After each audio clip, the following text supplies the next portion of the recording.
చలో రైతన్న చలో బోరజ్ కార్యక్రమంలో భాగంగా ఏదైతే రైతులకు సిసిఐ ప్రవేశపెట్టినటువంటి యాప్ల ద్వారా పత్తి కొనుగోలు చేయడం అనేది పూర్తిగా రైతాంగం తరపున మేము వ్యతిరేకిస్తున్నాం.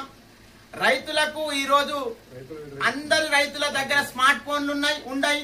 స్మార్ట్ ఫోన్లు ఉన్నా కూడా సైబర్ నేరస్తులకు కూడా గురి అయ్యే ప్రమాదం ఉంది రైతాంగం. కాబట్టి ఈ అఖిలపక్షం ఆధ్వర్యంలో రైతుల కోసం చేపడుతున్నటువంటి ధర్నాను విజయవంతం చేయడానికి మా కౌట గ్రామం నుండి పెద్ద ఎత్తున రైతులం పాల్గొంటాం.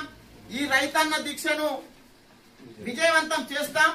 వాస్తవానికి ఈ యాప్ ద్వారా రైతులు నష్టపోతారు.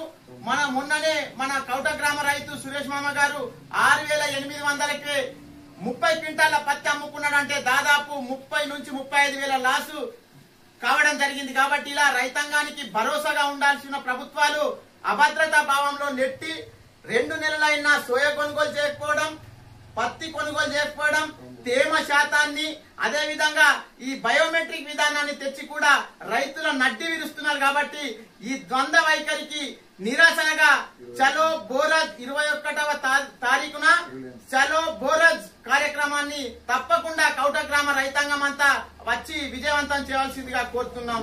జై జవాన్ జై కిసాన్.